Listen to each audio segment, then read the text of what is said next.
haben diese Konferenz deshalb organisiert, weil wir zu einer wirklichen Sicherheitsunion einen Beitrag leisten wollen. Und wenn ich von einer wirklichen Sicherheitsunion spreche, dann meine ich einen ganzheitlichen Ansatz, dann meine ich einen umfassenden Ansatz, dann meine ich einen nachhaltigen Ansatz. Und wir tun das, um das Motto, das wir uns am Beginn unseres Ratsvorsitzes gegeben haben, nämlich ein Europa, das schützt, entsprechend in allen Dimensionen vorwärts zu bringen. Was heißt jetzt Sicherheitsunion? Sicherheitsunion heißt aus meiner Sicht, dass die Europäische Union 3 Komponenten in diesem Bereich erfüllen muss. Zum einen, sie muss möglichst krisenfest werden. Sie muss möglichst zukunftsfähig sein. Das heißt, dass wir ein wenig wegkommen müssen von einem Ansatz, der sehr, sehr oft im reaktiven Bereich liegt, hin zu einer proaktiven, zu einer vorbeugenden Politik. Und ich denke, sie muss vor allem, und jetzt bin ich wieder bei diesem Vertrauen, sie muss vor allem bürgernah sein. Wir müssen aber wissen, dass diese individuelle Freiheit auch nur dann bestehen kann und nur dort bestehen kann, wo die Grundrechte staatlich garantiert und dann auch tatsächlich gewährleistet sind. Ich rede von der Meinungsfreiheit, ich rede von der Pressefreiheit, ich rede von der Glaubensfreiheit, ich rede von der Gewissensfreiheit. Und unsere Freiheit und Sicherheit, und das müssen wir daraus ableiten, hängt daher von funktionierenden Rechtsstaaten ab. Und damit sind wir eigentlich auch schon bei unserer politischen Aufgabe. Denn unseren europäischen Rechtsstaaten kommt jetzt die gemeinsame Aufgabe zu, diesen Raum der Freiheit, der Sicherheit und des Rechts zu verwirklichen, zu erhalten und zu verteidigen, dort, wo er bedroht wird. Und nicht weniger problematisch sehe ich die Entwicklungen im Zusammenhang mit den anderen beiden Herausforderungen, mit denen wir uns im Zuge dieser Konferenz beschäftigen, nämlich dem politischen Islam und dem Antisemitismus, weil wir, glaube ich, dort vor einer Situation stehen, dass diese beiden Phänomene auf der europäischen Agenda nicht wirklich vorhanden sind oder zumindest sehr, sehr stark unterbelichtet erscheinen. Diese Minderheiten sind von Herausforderungen oft früher, stärker oder intensiver betroffen als die Gesellschaft insgesamt. Sie sind so etwas Ähnliches wie Indikatoren oder sie sind auch Seismographen für gefährliche Entwicklungen. Das trifft auf Muslime zu, das trifft auf Juden zu, die in Freiheit und Sicherheit leben wollen und unter Druck geraten.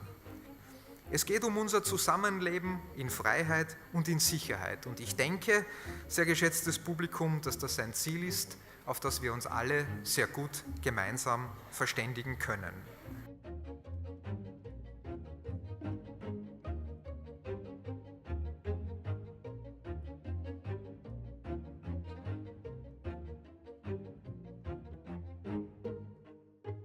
Our vision is to create a common security culture for each of our nations within the borders of the European Union. For that, we will need to think out of the box.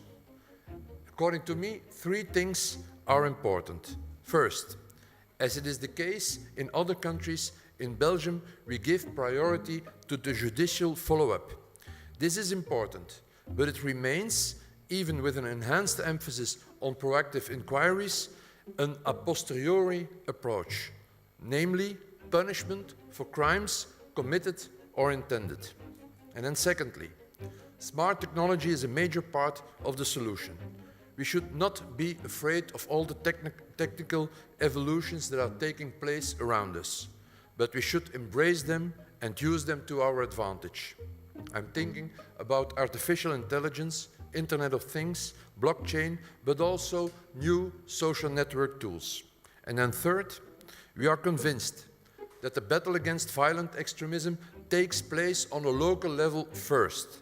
This means capturing signs of radicalism in an early stage through all actors in society, such as education, employment organizations, or welfare workers, and transmitting this type of information to police services if necessary. Therefore, every Belgian municipality is obliged to set up an antenna.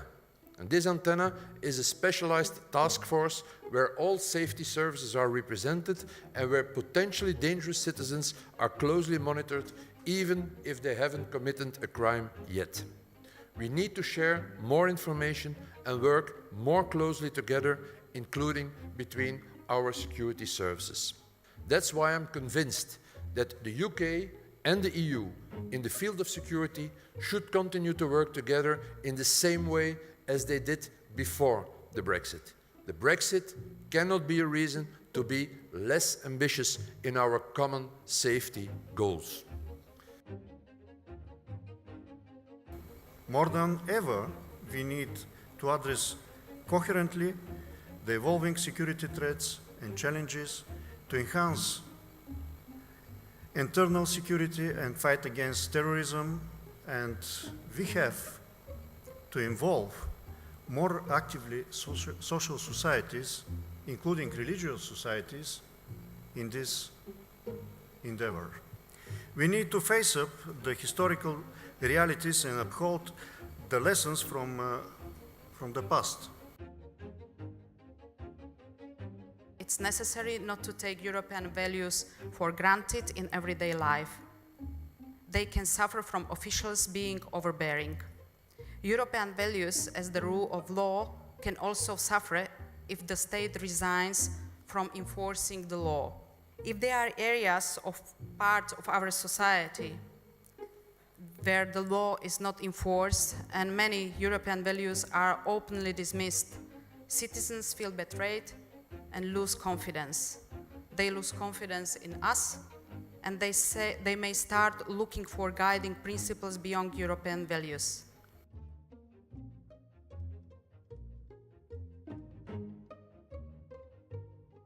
Toleranz brauchen wir für den gesellschaftlichen Zusammenhalt in unseren Gesellschaften. In der Geschichte Europas ist uns das, freundlich gesagt, nicht gut oft gelungen, diese Toleranz zu leben, aber ich glaube schon, dass man sagen kann, mittlerweile ist Toleranz zu einem der grundlegenden europäischen Werte geworden. Eine Menge Unruhe im gesellschaftlichen Bereich kommt dieser Tage dadurch, dass während frühere Generationen vielleicht oft die Frage verfolgt haben, kann ich dafür sorgen, dass meine Kinder besser leben? Wir jetzt fragen, wie kann ich dafür sorgen, dass meine Kinder nicht schlechter leben, als wie wir gelebt haben? Wir sind alle verpflichtet, für eine offene Gesellschaft einzutreten. Wir müssen sichern, dass man frei und selbstbestimmt in der Zukunft leben kann. Aber das bedeutet nicht, jeder tue doch, was er will, sondern unsere Rechtsordnung gewährleistet persönliche Entfaltung, die ist aber nicht schrankenlos, sondern er hat die Pflicht zu respektieren, dass andere Menschen andere Wege gehen. Und dort hört die Freiheit des einen auf, wo die Freiheit des anderen beginnt. Mit Terroristen wollen wir nicht an erster Stelle reden. Terroristen müssen bekämpft werden. Extremisten sind Menschen, die wir versuchen müssen, wieder zurückzuholen in die Gesellschaft, sie davon zu überzeugen, dass sie einen falschen Weg eingeschlagen haben. Wenn wir den Intoleranten das Feld überlassen, dann zerstören wir den Weg und den Raum für die Toleranten. Und das können wir als Gesellschaft nicht zulassen.